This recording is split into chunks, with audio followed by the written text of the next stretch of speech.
Good. Well, welcome back to another great horde of people, to the second in our Receptions and Comparatisms research seminar series from APGRD in collaboration with the rest of the alphabet soup that you heard about last week. So it's very nice to bring the classical reception community and comparatists together once again. This week, we move on from disciplinarity, which we began with, to temporalities. I think it's fair to say last week, in thinking about disciplinarity, we dwelt more on patterns of geographical difference, patterns that are bound up with power and authority a lot of the time. Temporalities didn't rear their head so much, except in a rather neat intervention in the chat from Professor Ben Hutchinson, whom we'll be hearing in week 8, who, if you like, gently probed our discussion by asking how far Nietzsche's idea of slow reading, or what Ben called slow philology, like the slow food movement, how far that's compatible with what might sometimes seem the fast food of ingesting lots and lots of bits of world literature all the time. So what we'll be thinking about this week, though I'm just describing what I think the speakers will be talking in the area of rather than faithfully giving an account of it, the sort of concerns we'll be thinking about this week will be how far temporalities affect those same discussions. Classical reception studies have an inbuilt chronological depth, it might be thought, whereas complet, perhaps especially in the present institutional settings, is more likely to accentuate present-day links. We've got two complementary dangers, if you like, a Scylla and Charybdis. There might be the time-hallowed danger that some classicists have of always living in the past, and there might also be the danger of presentism in the comparative literature community as it's institutionally present around the world. Well, we've got two speakers who are ideally set up to address these questions. From here, so to speak, in Oxford, Tim Rood is Professor of Greek Literature and a Fellow of St. Hugh's, and his own research interests embrace Greek historiography and the reception of ancient Greek history and culture. It's an important reminder that when we're thinking about complet, it needs to be compendious enough to include historical writing.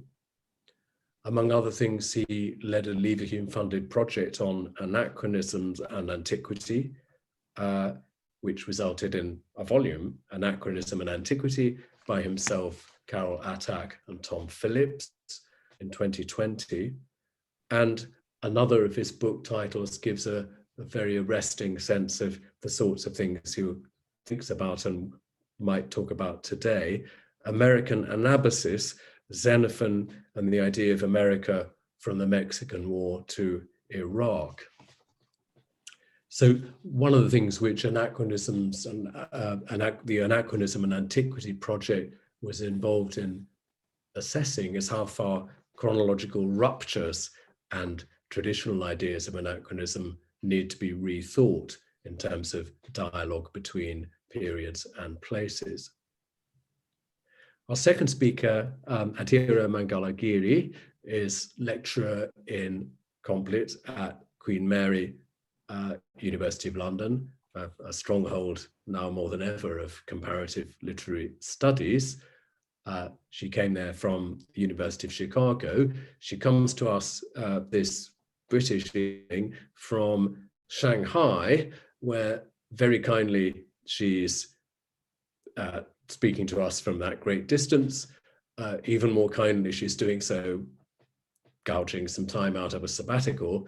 And most kindly of all, as those of you who are more numerate can quickly reach the conclusion, she is speaking to us at past midnight her time.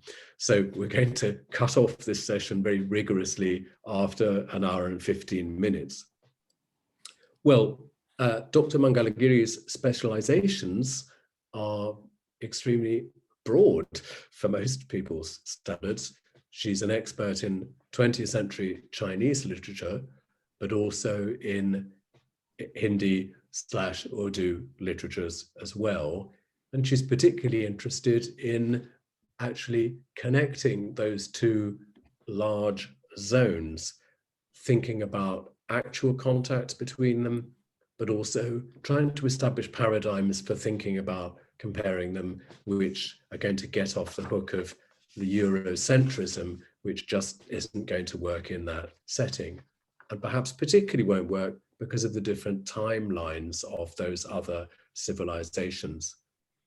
And some of you may have come across recent work in that vein in the Journal of World Literature and the Yearbook of Comparative Literature.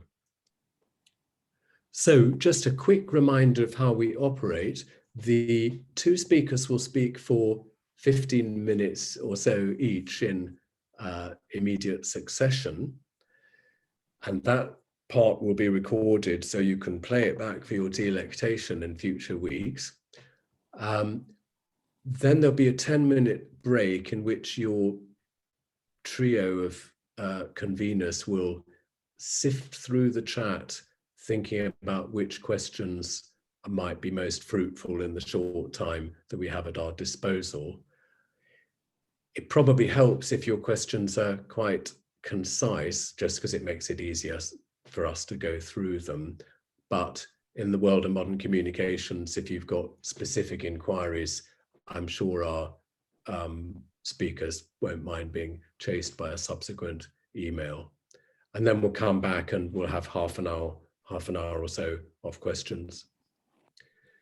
So over to Tim Rood to start us off, and that's a great pleasure to have you here. Thank you, David, very much for that introduction and for the invitation. I want to start with the comment with which Emily Greenwood began her excellent paper last week. Classics seldom sounds more parochial than when the topic of classical reception studies comes up. Well, I'd say to Emily, if she were here, you ain't seen nothing parochial yet. For what I want to do in this paper is to blend reception and comparatism, but to do so in a very local context, Oxford classics, and in a late Victorian and Edwardian setting that may seem very elite white male dominated for the modern world of comparative literature, and perhaps even for the modern world of Oxford classics. You can see in my handout's footnotes the career paths of my protagonists outlined with fascinated pedantry. And I hope you all have sight of the handout. I will just be alluding to it. You'll be pleased to hear, not going through it in detail. Scholars exploring the history of comparative literature have taken either a narrow view, looking at works or courses that use that term, or a broad view, looking at the longer history of literary comparisons. Among the former, many have noted the classics background of H.M. Posnett, author of one of the first major works on the topic. Section 1 of the handout gives some bibliography. Less discussed, to my knowledge, by those who have explored the long history of literary comparisons is the role within the study and teaching of Greek and Latin literature of comparisons with modern European literatures. It is this theme that I will pursue in this paper by way of a sort of commentary on my long handout. As I say, you need not have read it to understand that. It does supply the evidence for some of my claims. I approach my topic from an oblique angle via a work of ancient history, Alfred Zimmern's The Greek Commonwealth from 1911. And I hope this talk follows on well from Chris Stray's talk earlier this afternoon on another famous book from 1911. Zimmern is an interesting character, son of a prosperous German Jewish immigrant, product of an elite classical education at Winchester and Oxford, ancient history don who abandoned antiquity for social work in adult education and ended up as the world's first professor of international politics and Oxford's first professor of international relations. His book, The Greek Commonwealth, based on his teaching at Oxford, though written in Athens after he left, was a conspicuous success, receiving many glowing reviews in newspapers around the world and going through 5 editions in 20 years. Oswin Murray has described it as the most important work on Greek history to emerge from pre-war Oxford. But what does comparative literature have to do with a work subtitled Politics and Economy in 5th century Athens? The reason I've turned to Zimmern is that his book contains a number of chatty asides about the different forms of ancient and modern literature. These asides may seem unexpected given his topic, but this very unexpectedness invites reflection on the institutional settings that molded Zimmern's approach to antiquity. Some of the differences Zimmern sees between ancient and modern literature are outlined in section 2 of the handout. Classical Greek poets, he suggests, lack the self-consciousness required for detailed Wordsworthian descriptions of nature. Some scenes in Attic tragedy are hard for modern audiences to understand because of our distance from the familial and religious structures of ancient Greece. A modern version of Sophocles' Ajax would end with the suicide. Alien to us, again, are the long modern battle narratives of ancient Greek historians. But here an analogy with modern sports talk explicates the abhorrent formal feature. Elsewhere, Zimmern adds other provocative comments. Herodotus' story of Rhampsinitus and the thieves contains the germ of the modern detective story. But unlike with the modern genre, we sympathize with the thieves. Or the spiritual causes of changes in choral odes in Greek tragedy are contrasted with the material conditions, railway journeys, which underlie formal changes in modern fiction, the short story. Throughout, it's important to stress the ancient Zimmern is concerned with is cited in Greece, while the modern is by implication cited in Northern Europe. One point I want to make about these comparisons is that some of them are quite conventional. The handout notes that 19th century critics made similar observations about Greek descriptions of nature and about the structure of the Ajax. It notes too a different explanation offered by one of the Schlegels for those long battle narratives. More specifically tied to the university setting of Zimmern's day is the use of pastiche as a way of suggesting points of both comparison and contrast between antiquity and modernity. Zimmern's arch comparison between the oratorical practices of Thucydidean generals and modern sports captains finds its analogue, for instance, in the Thucydidean cricket captain's speech that the Trinity College Dublin scholar R.Y. Tyrrell contributed to the TCD magazine Cotterboss. Somewhere in the files behind me is a copy of that English translated into Thucydidean Greek by the late Ted Courtney. One might more broadly reflect on how the practice and theory of that British oddity, Greek and Latin prose and verse composition, can be related to ideas of comparative literature. Lurking in the background of Zimmern's comparisons is the famous quarrel of the ancients and moderns, often a sort of assertive performative game in its early manifestations in France and Britain. It settled into a historicizing discourse which invited reflections on the distinctive societal conditions of antiquity and modernity, often for the sake of critiquing the latter. And of course, there's plenty of bibliography on this German discourse particularly. Within Zimmern's work, the literary comparisons feed into his broader stress on the otherness of the Athenians, who are nonetheless celebrated as pioneers of European civilization. As the handout shows, the historical perspective shown by these comparisons was very much to the fore in the Literae Humaniores course at Oxford, or classics course, in its Victorian and Edwardian heyday. In prior scholarship, it's been discussed above all in relation to the teaching within that course of moral and political philosophy, the aspect that was often seen as its highlight. Questions spanning ancient and modern were frequent too in examinations in ancient history. The examples in section 3 of the handout all show the same oppositional thinking being applied to literature. We see it first in some of the questions set for college scholarships, questions that seem disarmingly easy or difficult. Compare any play of a Greek tragic poet with a play of Shakespeare. It may be worth stressing that candidates were seemingly expected to answer considerably more questions than is normal in an examination nowadays. so would not have much time to answer such questions, and many would have crammed for such topics with extra tuition. In section 3, also we see examples of the ancient modern trope in Oxford exam questions and in a topic set for longer prize essays, where the trope starts in the 18th century with a very quarrelsome feel to the topics. In 3b, page 4 of the handout, we also see some reflections on this type of question written in 1916 by Richard Livingston, then classics tutor at Corpus Christi College in Oxford. Livingston was also a friend of Zimmern's from their school days and later quite famous, especially in the United States, for his educational platitudes. Livingston contrasts dead, knowledge-focused exam questions with ones that are modern and living.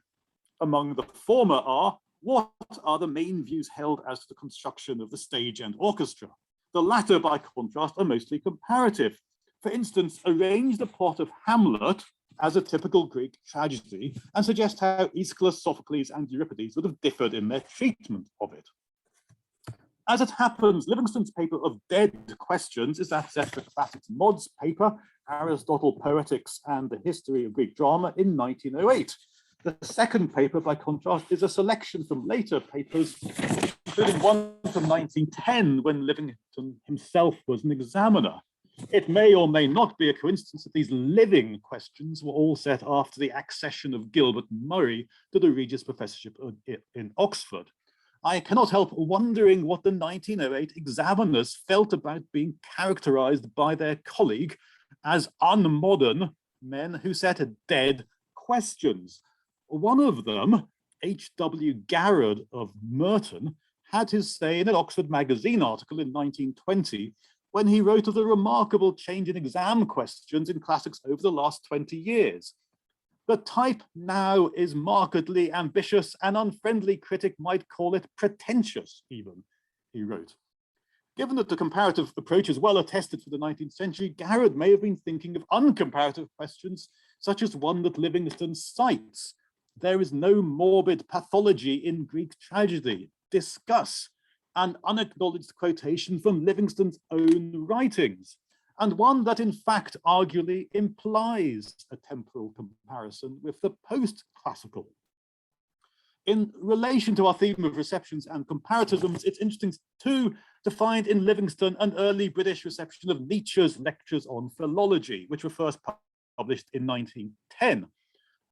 Among the Nietzschean utterances Livingston quotes is one reflection on reception. The greatest help to becoming receptive of antiquity is to be a modern man and genuinely united with the great moderns. What Livingston offers is a fairly straightforward reception, admittedly. He's not the place to go to for a complex discussion of Nietzschean untimeliness. To return to Zimmern, we can see now that his reflections on the differences between ancient and modern literature are rooted in the institutional context of Oxford classics. And within the Greek Commonwealth, to shorten a much bigger argument, they contribute to his overarching attempt to refashion and at times question German-inspired tropes of Greek simplicity and harmony through an up-to-date scholarly discussion of the social and political realities of classical Athens. My handout proceeds in section 4 to examine other ways of linking classical and English literature in the late Victorian and Edwardian periods. The study of influences, including the influence of the modern on the understanding of the ancient, and of similar literary phenomena at parallel evolutionary steps. There are, of course, many 18th century precedents for this latter move. Here, what I want to draw attention to is the passage in section 5, where Zimmern hypothesizes that workers' songs must have existed in ancient Greece, similar to those attested for modern Ceylon, as European imperial powers called that island. He alludes rather obliquely to a potter's song that had recently been translated by the intriguing Ananda Kentish Kumaraswamy, who was himself, as the title of his arts and craftsy book on Ceylonese art shows, influenced by the likes of William Morris. The interest of the Zimmern passage here is that it places ancient Greece not in a system of contrasts with modern Europe, but in a system of comparisons with the East. It can be aligned with other passages where Zimmern draws comparisons with the Near East, notably his reflections on social equality, which conclude that there is more true equality in Turkey under Abdul Hamid, the last absolute Ottoman Sultan, than in the United States under Roosevelt. As one of his letters to his mother shows, Zeman had lunch with Teddy Roosevelt in New York in October 1911, sending him in advance a copy of the Greek Commonwealth. Zeman was known to Roosevelt as translator of the first two volumes of the liberal Guilherme Ferrero's Grandezza e Decadenza de Roma, five volumes in all. Whether Roosevelt read the Greek Commonwealth, Zeman does not reveal, but among the topics they discussed over lunch, and Roosevelt did most of the talking, was the position of women in ancient Greece and modern Turkey. The previous comment perhaps reflects more on the men about equality. Such comparisons themselves have a long history, often being promoted as a way of suggesting the stagnancy of the East. Within Zeman's work, they cannot but introduce a tension with the vision of Greeks as pioneers of European civilization, the paradox of his work lying in its exemplary treatment of a city commonwealth, the qualities of which depend on geographical conditions far removed from Northern Europe and on societal conditions that are impossible to recover in a post-industrial age. I want to conclude with some brief hints about how this story of literary comparison relates to contemporary academic debates. The comparative approach in Oxford was connected with the prevalent idea of literae humaniores, a course at one point read by all Oxford BAs, as a general rather than a specialized education, covering a body of knowledge privileged on the grounds both of the quality of the books read and of the intellectual work that could be done with them. Other courses developed at Oxford in the second half of the 19th century and the first half of the 20th, with considerable resistance in the case of English, and which English, as the handout shows, kept for a long time close links with classics. With the development of these courses, Lit Hum gradually became one course among many, and with this specialization, the sort of comparative questions I've been discussing fell out of favor. Comparative literature in its institutional forms, by contrast, has often been seen as constituting a more general mode of literary analysis in reaction to specialized narrow national traditions. The histories of the two disciplines then are interesting to think with alongside one another, and all the more so in view of current discussions. These discussions can be seen as turning not just on the positionality of the scholar, as we saw last week, but also on tensions over the general or exemplary and the specific or particular, and over the specific masking itself as the universal. And as a coda on that, and as a transition to Adhira's paper, I conclude with a sentence that Zeman included in the lecture to undergraduates in 1905. If Phidias had been to China, he said, his work would perhaps have lacked just that satisfying completeness which we call universality. Thank you for listening.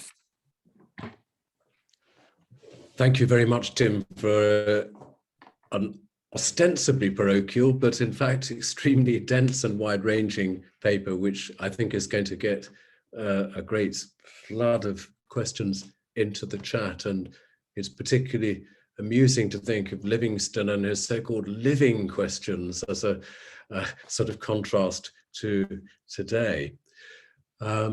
So let's move straight on to Adhira Mangalagiri's paper, and she has a handout which will... I actually don't have a handout, David. I'd be thankful if you could let me share my screen. I'm just going to Claire Barnes, perhaps you could just yes. enable screen sharing. Here we go.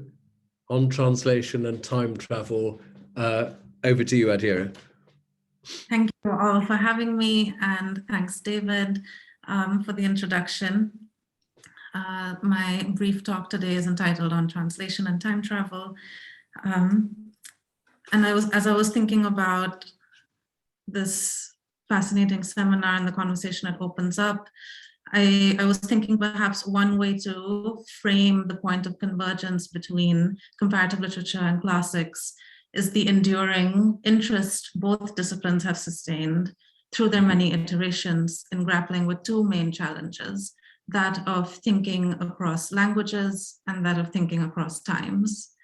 And I'd go a step further, if you'd permit me a generalization, to say that while both comparative literature and classics think across languages and times as a matter of course, perhaps classics more explicitly theorizes the epistemological and methodological stakes of studying texts across times, whereas comparative literature offers more so a critical reflection on mediating between languages, on translation and untranslatability. As a result, comparative literature is often criticized for neglecting to properly theorize the relationship between comparison and temporality, and for relying instead on spatial gestures by, for instance, constantly seeking to bring into its folds literatures from an ever expanding range of cultures and languages. Such a spatial approach risks evoking the inevitable parallels between intellectual mastery and imperial conquest, an association that comparative literature is yet to definitively shake. My talk today addresses this issue by considering the tasks of thinking across languages and across time, what I'm referring to this shorthand of translation and time travel, as two sides of the same coin. How can mediating between languages open up mediation between times and vice versa? And how can the experience of temporal disjointedness help illuminate that of linguistic difference? I'll explore these questions through two short stories, both of which self-consciously dramatize the twinning of translation and time travel. The first story is by the famous Chinese writer Shi Zhetsun, and it's titled Kumarajiva Jumolo Shi. It was published in 1929. And the second is a Hindi short story, Wang Chu, by also a very eminent Hindi writer, Bhisham Sahni, published in 1978. Shi's story fictionalizes the historical account of the titular figure, Kumarajiva, who was an actual historical figure who traveled to China in the 5th century and who was considered amongst the greatest translators of Buddhist texts into Chinese. Sahni's Hindi story features a similar journey, but in reverse. Wang Chu, this is a fictional character. He's a Chinese scholar, and he arrives in 1950s India to research Buddhist sites and translate manuscripts. So both these stories are about the translators that are named in the titles, and both experiment with time travel in order to probe the possibilities and limits of translation and attendant ideas of foreignness. In the late 1920s, Shi Zhetsun emerged on Shanghai's literary scene as part of a group of writers who called themselves the New Sensationists. New Sensationism in Chinese, Xinganzhe Pai, was concerned, it was a Chinese modernist literary practice and was concerned primarily with capturing in literary form the sensations of semi-colonial Shanghai. Neon lights, flashing signs, billboards displaying the city's rampant consumerism, the sounds of the waltz and the foxtrot emanating from the city's dance halls, and so on. And along with these sensations came a literary preoccupation with the experience of urban Shanghai, the moral decay and corruption that lurked beneath the glamour, and the sense of alienation and fatigue stemming from the fast-paced city life on one hand and the mundane daily grind on the other.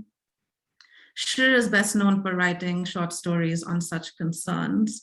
He was at the forefront of efforts to borrow modernist narrative techniques, such as stream of consciousness and fragmentation, from Japanese and Western modernists, and he translated James Joyce, Virginia Woolf, and many others. Many of these translations appeared in a literary journal that Shi edited in the 1930s. The journal was called Xiandai, meaning modern, but it also carried a French title on its cover, Les Contemporains, and these dual titles really signify the cosmopolitan ambitions of Chinese modernism, which its practitioners self-consciously positioned in dialogue with the West. And also dual titles reveal Chinese modernism's aspiration to be contemporaneous with current literary practice in the West. The hope was for Chinese modernism to be on par, both qualitatively and temporally. So If at this point you're wondering what Shir's interest in the sensations of metropolitan Shanghai have to do with Kumarajiva, a story about a Buddhist monk set in the 5th century, you're on the right track.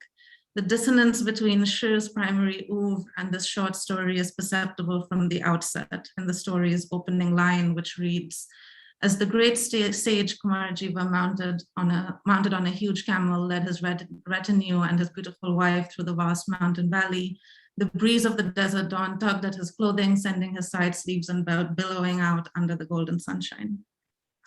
The scene painted here locates the reader in an entirely different landscape from that of glitzy urban Shanghai. Here we see a barren desert and mountainous valleys. And the reader is also plunged into a different time, immediately perceptible from the allusion to the historical Kumarajiva, as well as in the florid tone describing the slow pace of the camel plodding through the desert sands, conveyed in this long, elaborate sentence, which actually contrasts very sharply with the fast-paced, fragmented syntax that had come to characterize the new sensationist's idiom. The name Kumarajiva would have immediately rung a bell for Shir's readers. The historical Kumarajiva was born in 344 AD in the kingdom of Kucha, which is in present-day Xinjiang. And his father was an Indian Brahmin and his mother a Kuchian princess. He traveled from Kucha to China. The imperial court at that point during the former Qin dynasty was located in Chang'an. And so he traveled to Chang'an via Liangzhou, where he ended up spending 17 years, and it was during this time that he learned Chinese. And so his linguistic mastery of Prakrit, Sanskrit, and Chinese would enable him to undertake this large-scale translation project of Buddhist texts at the imperial court in Chang'an. He translated hundreds of scriptures, many of those are considered amongst the most important for the Chinese Buddhist canon.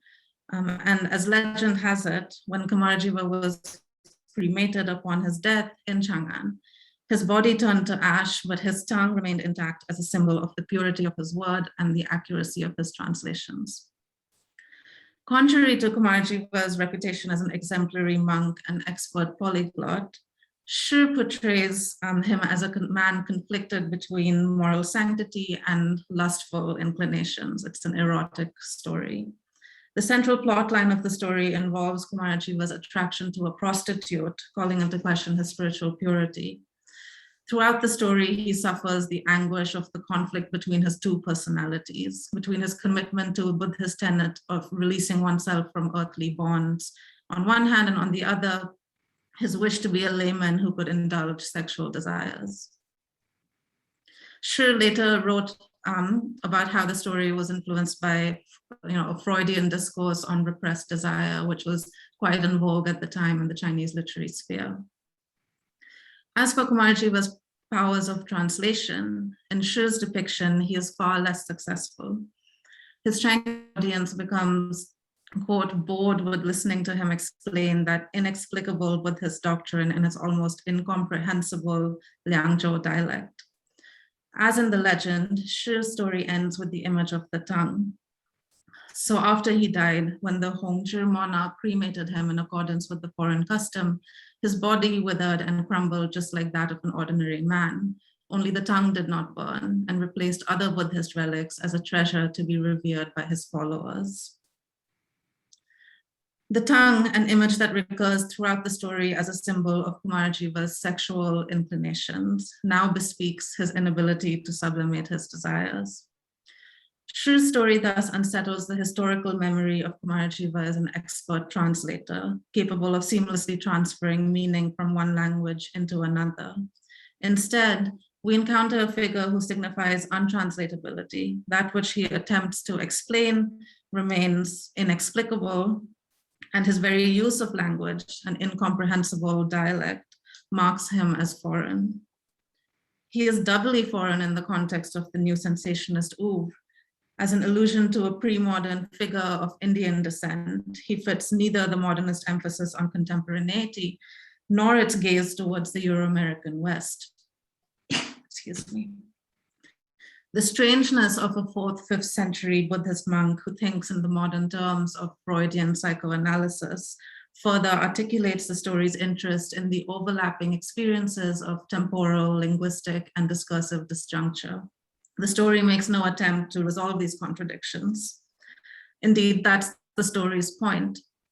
During a time when Chinese modernism established a singular, homogeneous temporality, that of contemporaneity with the West, and sought to write Western modernist practice into a Chinese linguistic register, Kumarjiva's tongue stands as a remnant, a time knot, simultaneously past, present, and future, a sign of all that is written out of the secular homogeneous time of modernity, and at the same time, a marker of the limits and failures of translation.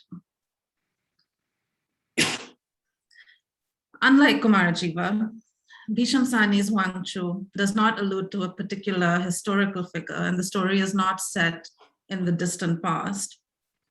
Sahni's protagonist, as I said, is a Chinese scholar who travels to India in the 50s and 60s to retrace the Buddha's footsteps. But like Kumarjiva, Wang Chu's story is distinctly marked as engaging a distant past, namely the history of the transmission of Buddhism. The story opens as follows. Along the riverbank, he came with slow, swaying steps. He was wearing a yellow robe, and from a distance, his head looked shaven like that of a Buddhist monk. For a moment, I felt that Wang Chu had stepped out of the pages of history. I saw Wang Chu walking slowly through those mysterious mists of the past. From his state of mind, it appeared that he was divorced from the present and was wandering in some fragment of time gone by. Wang Chu walks out of the pages of history into the present and into the Hindi literary sphere.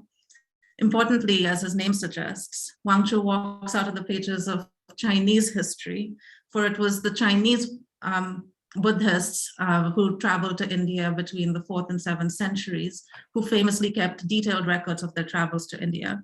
Indian texts of the time are actually curiously silent regarding these Chinese travelers. So in Sahni's story, Wang Chu is marked from the outset as both temporally distant and linguistically different. Sahni's story has the mark of China-India relations during the mid-20th century.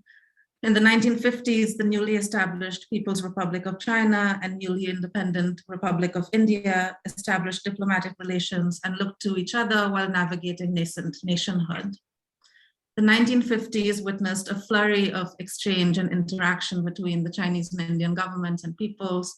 Political dignitaries, scientists, artists, writers, students all traveled to and fro.